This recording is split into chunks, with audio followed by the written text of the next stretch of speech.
ቤታችን አዲሳችን የህብረት መነሻ የጋራ ቤታችን ጅምር ተጨርሶ አበባ ሆናለች አዲስ አበባችን እንደ ስሟ ሆነች አዲስ አበባችን እንደ ስሟ ሆነች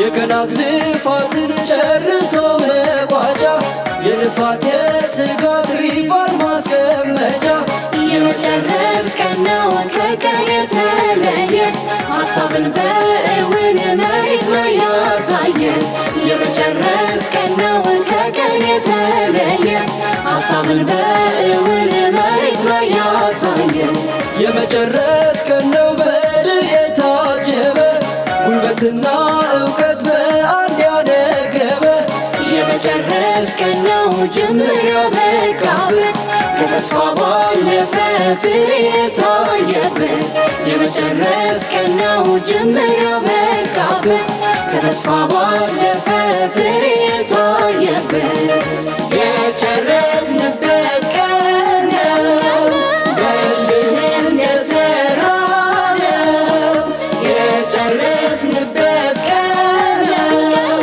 ልክ እንደጀመርነው ቀን ነው የመጨረስ ሀገር ይበለው ደስ ሁሉም ይበለው ደስ የጨረስንበት ቀን ነው ላብም እንዳፈሰስነው የጨረስንበት ቀን ነው እንቅልፍም እንዳጣነው ቀን ነው የመጨረስ ሀገር ይበለው ደስ ሁሉም ይበለው ደስ የየኮሪደሩ የወንዞች ዳርቻ ተፈጥሮ ውበትን ሁሉም መመልከቻ ሰው ተኮር የሆነው ለሁሉም የሚደርስ በአይን የሚታይ በእጅ የሚዳስስ አረንጓዴ ልማት የሌማት ትሩፋት ለነገዋም ሴት ሀሴትን የሰጣት ተስፋ የለገሳት ነገዋን የሰጣት በሀገራችን ታሪካዊ የሆነ ፍትሃዊ ከፍተኛ የህዝብ ተሳትፎን ያረጋገጠ ህዝብ አቋሙን የገለጸበት በህጋዊና በህዝባዊ መንግስት ለመመራት በወሰነበት የምርጫ ሂደት አከናውነን ዛሬ ይህንን ፕሮጀክት ለመመረቅ እዚህ በመገናኘታችን በጣም ደስ ብሎኛል። እንኳን ደስ ያለን።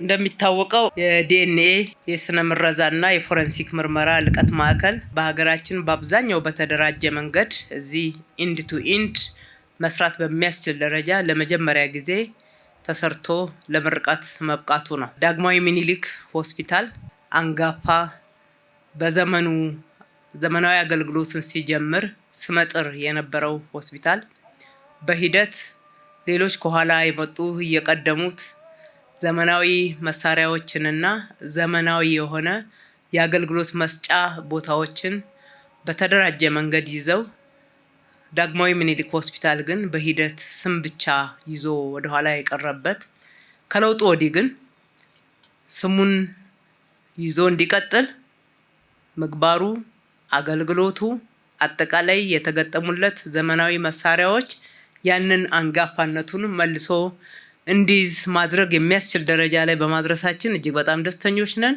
በዚህ የምትሰሩ ባለሙያዎች ሁሉ እንኳን ደስ ያላችሁ። ከ10 ቀናት በፊት በምርጫ ዋዜማ በምስራቅ አፍሪካና በኢትዮጵያ የመጀመሪያ የሆነ የላፍቶ ስፔሻላይዝድ ሆስፒታልን መርቀን ለአገልግሎት ማብቃታችንን እናስታውሳለን። ዛሬም እንደተለመደው ቃላችን በተግባር ነውና የዳግማዊ ምኒልክንም በተመሳሳይ በቅርብ ቀን ለአገልግሎት እናበቃለን ባልነው መሰረት የዲኤንኤ የስነ ምረዛና የፎረንሲክ ልቀት ማዕከልን እነሆ ማለት ችለናል። ሁሌም ቃል በተግባር ስንል አዲስ አበባን ከአዲስ አበባ ነዋሪ አገልግሎት አንጻር ብቻ ሳይሆን የኢትዮጵያም የአፍሪካም የጤና የምርምር የፈውስ ማዕከል እናደርጋለን። በቁርጠኝነት ኢትዮጵያችን የጤና ቱሪዝም መዳረሻ መሆን ይገባታል ብለን እንደ ሀገር ያስቀመጥነው ራዕይ ግንባር ቀደም በመሆን በመተግበር ጭምር ነው። ዛሬ የመረቅነውም የዳግማዊ ምኒልክ የዲኤንኤ የስነ ምረዛና የፎረንሲክ ምርመራ ማዕከል ከህዝባችን የሰበሰብነውን ግብር በታማኝነት በትጋት በቁጠባ ከፍ ባለ ሁኔታ ቅድሚያ ለህዝብ በመስጠት 72 እጁን በጀታችንን ለህዝብ አገልግሎት መልሰን ያዋልንበት መሆኑን የሚያሳይ ተጨማሪው ማሳያ ነው። ይሄ ማዕከል በኢትዮጵያ ፍትህ፣ የህክምና፣ የፎረንሲክ ሳይንስ ውስጥ አዲስ ምዕራፍ የከፈተ ዘመናዊ ፎረንሲክ ህክምናና የስነ ምረዛ ልቀት ማዕከል በሀገራችን ለመጀመሪያ ጊዜ በተሟላ የሳይንስ መስፈርት መሰረት የተደራጀ ማዕከል ነው። የተሟላ አገልግሎትን ከመስጠት አንጻር ካልተሟላና ኋላ ቀር ከነበረው አገልግሎት ወደ ዘመነ አገልግሎት መሸጋገርን ያሳየናል። ቀደም ሲል የነበረውን ያልተሟላ ያልዘመነ የአስክሬን ምርመራ አሰራርን በማስቀረት ወደ ሳይንሳዊ በቴክኖሎጂ የተደገፈ አገልግሎት መስጠት መሸጋገራችንንም ያበስራል። በተጨማሪም የዲኤንኤና የሰው መለያ ቴክኖሎጂ አገልግሎትን እንዲሁ ለአገልግሎት ማብቃታችን በሀገራችን የመጀመሪያው በመሆኑ በርካታ ወጪዎችንም እንግልትንም የሚያስቀር እንደሆነ ሁላችንም እናስተውላለን። ይህም በኢትዮጵያ ሕክምና ተቋም ታሪክ ያልነበረ ለዚህ ምርመራ ከሀገራችን ብዙ የውጭ ምንዛሬም በማውጣት እና ለምርመራ ውጤት ማግኘት ረጅም ጊዜ እንድንጠብቅ እንዳረግበት የነበረውን በማስቀረት ማዕከሉ እዚሁ ሀገራችን ውስጥ የተሟላ ምርመራ ማድረግ የሚችል ሆኖ የተደራጀ ነው። ይህም በወንጀል የተጠረጠሩ ሰዎችን ተወልደው የወላጅነት መብትን የማወቅ በዘር መለያ በዲኤንኤ ፕሮፋይሊንግ በመለየት የቤተሰብ ግንኙነት እስከ ዘር ሀረግ መለየት እና ማረጋገጥ ድረስ ማንነትን ማወቅ የሚያስችል መሳሪያ እንደሆነ እናያለን። ዋነኛ ጥቅሙም በምርመራ የፍትህን ሁኔታና ሂደትን ለማረጋገጥ ለተለያዩ ተቋማት እነኚህ አጋዥ መረጃዎች ብቻ ሳይሆን ጥራት ያለው መረጃዎችና ማስረጃዎችን እንዲያገኙ ፍትህን በላቀ ሁኔታ ማረጋገጥ የሚያስችላቸውን ውጤት ያግዛቸዋል። በሌላ በኩል የፎረንሲክ ኬሚስትሪና ቶክሶሎጂ ላቦራቶሪንም እውን ማድረግ ችለናል። ከዚህ ቀደም በህክምና ተቋማት ያልነበሩ በጣም አነስተኛ የሆኑ መርዞችን፣ መድኃኒቶችን እና አልኮል መለየት የሚያስችሉ የላቁ የስነ ምረዛ መሳሪያዎችን መሟላታቸውም የአገልግሎት ጥራትና ፍጥነትን በእጅጉ የሚያልቁ ሆነው እናያቸዋለን።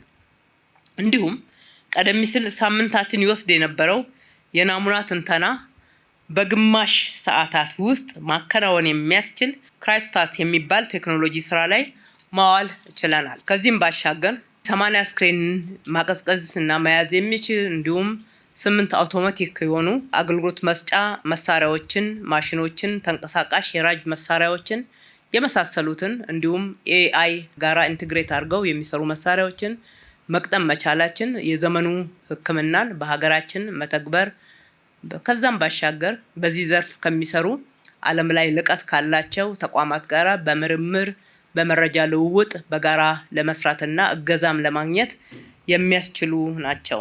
በአጠቃላይ ይህ ህክምና ማዕከል የሀገሪቱን የፍትህ ስርዓት ውጤታማነት ከፍ በማድረግ ለማዘመን በሳይንሳዊ ማስረጃ ላይ የተመሰረተ የወንጀል ምርመራን ለማካሄድና ለህዝብ ጤና ጥበቃና እንክብካቤም ከፍተኛ ብሔራዊ ውጤትና ጥቅም ያለው ማዕከል ነው። ስለ ህክምና ስናወራ አክሞ በማዳን ብቻ ሳይሆን በመከላከልም ጭምር እንደሆነ ከተማችን በህክምና ብቻ ሳይሆን ከአክሞ ማዳን በፊት መከላከልን ትኩረት በማድረግ ከተማችንን ጽዱ፣ ለመኖር ምቹ፣ ከብክለት የጸዳች በማድረግ በኩል ከፍተኛ እንቅስቃሴ አድርገናል። ስራዎችን ሰርተናል፣ ውጤት አግኝተናል።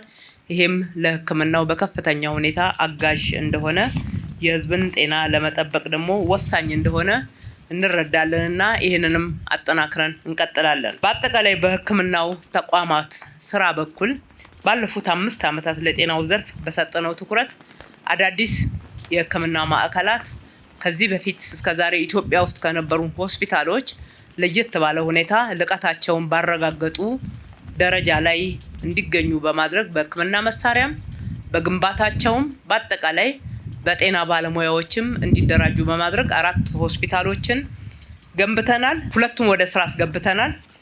2ቱ ደግሞ ቀጥለው በቅርብ ጊዜ ወደ ስራ የሚገቡ ነው የሚሆኑት። ለአብነት ለመጥቀስ ላፍቶ ስፔሻላይዝድ ሆስፒታል ከ10 ቀን በፊት በክቡር ጠቅላይ ሚኒስትራችን ያስመረቅ ነው። ከ1 ወር በኋላ ወደ ስራ የሚገባው የኮልፌ ስፔሻላይዝድ ሆስፒታል፣ ቀጥሎ ደግሞ የገላን ትራውማ ሴንተር ይመጣል። ከዛ በፊት የአበበች ጎበና ህጻናትና እናቶች ሆስፒታልንም ወደ ስራ ማስገባታችንን እናስታውሳለን ማለት ነው። ይሄ ብቻ ሳይሆን የምንከተለው የመንግስታችን መርህ አዳዲስ መስራትና ጎዶሎችን መሙላት ብቻ ሳይሆን ነባሮቹ ያለባቸውንም እጥረት መቅረፍ፣ እንደዚሁም ያለባቸውን ጎዶሎ መሙላት፣ ማሻሻል፣ እሴት መጨመር፣ ማላቅ በመሆኑ ምክንያት ማስፋፋያ የተሰራለትና እንደዚህ አይነት ልቀት ማዕከል እንዲሆን የተደረገው ዳግማዊ ምኒልክ ብቻ አይደለም። ዳግማዊ ምኒልክም በዲኤንኤ በፎረንሲክ እና በስነ ምረዛ ብቻ ሳይሆን የአይን ስፔሻላይዜሽን በዚሁ ማዕከል ገንብተን በዚሁ በለውጥ ዘመን ውስጥ ወደ ስራ አስገብተነዋል። ያም ብቻ አይደለም፣ የኩላሊት እጥበትም በተመሳሳይ ሁኔታ በዚሁ ማዕከል ዘመኑን በዋጀ መሳሪያ ታግዞ አገልግሎት እንዲሰጥ ያደረግንበት፣ ብዙዎች የኩላሊት እጥበት ወጪያቸውን መሸፈን የማይችሉ ዜጎቻችን በነፃ እዚህ የኩላሊት እጥበት እንዲያገኙ ማድረግ የቻልንበት፣ ለህዝባችን ያለንን ትኩረትና አክብሮት የገለጽንበት ጭምር ነው። የዘውዲቱ ሆስፒታልንም ከወሰድን 2 ጊዜ ነው አዳዲስ አገልግሎቶችን የከፈት ነው። በመጀመሪያ ዙር የህፃናት ህብለሰርስርና የአንጎል ቀዶ ጥገና ህክምና ማዕከልን ነው። ቀጥለን ደግሞ ሙሉ ለሙሉ ጠቅላላ ህክምናውን በማዘመን ዘመናዊ የህክምና መሳሪያዎችንም በመጨመር የቀድሞውን ህክምና መጠን በእጥፍ ደረጃ በማሳደግ እንደ አዲስ የገነባ ነው። የመጀመሪያውን ሆስፒታል በብዙ እጥፍ ከፍ የሚያደርግ ነው። ከዚህም አልፎ ባለ ሳምንት ያልነው በሚቀጥሉት ሳምንታት ውስጥ አገልግሎት የምናስጀምረው ራስ ደስታም ዝግጁ ሆኗል ማለት ነው።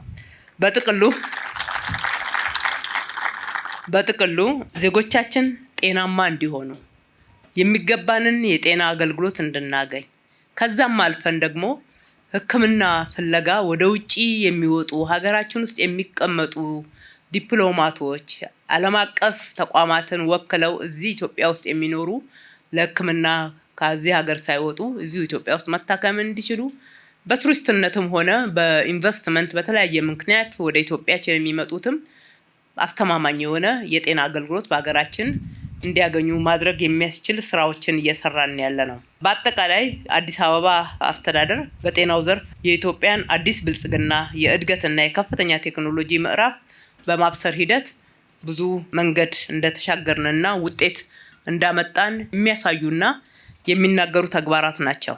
ነገር ግን ይሄ ብቻ አይበቃም። የህክምና ቱሪዝም መዳረሻ እንሆናለን ብለን ያስቀመጥነው ራዕይ በተሟላ ሁኔታ ለመተግበር የሚያስችል ከዚህ በላይ የላቀ ስራ፣ ተጨማሪ ልቀቶችን መጨመር፣ ጤና ባለሙያዎቻችን ከዚህ በላይ ማብቃት፣ ማበረታታት፣ ተጨማሪ ስልጠናዎችን መስጠት፣ ኤክስፖዠሮች እንዲያገኙ ማድረግ፣ በጤና ባለሙያዎቻችን ማመን ያስፈልጋልና በዚህ በኩል ያሉ እጥረቶች ይታያሉ። እነኚህንም እጥረቶች እንዴት እንቀርፋለን የሚለውን ከጤና ሚኒስቴር ጋር በቅርበት እየተነጋገርን ለጤና ባለሙያዎቻችን ተገቢውን የሆነ የስልጠና ተጨማሪ ሙያቸውን ማላቅ የሚችሉበት የሚሰጡትም ህክምናና አገልግሎት ተአማኒነት ከፍ እንዲል በስነ ልቦናና በአረዳድ ደረጃ ማህበረሰባችን ላይ መሰራት ያለበትን ይህንን ስራ መስራት ይጠበቅብናል ማለት ነው። ምክንያቱም ኢንፍራስትራክቸሩና የህክምና መሳሪያው ብቻ የምንፈልገውን አገልግሎት ውጤታማ ሊያደርገው አይችልም።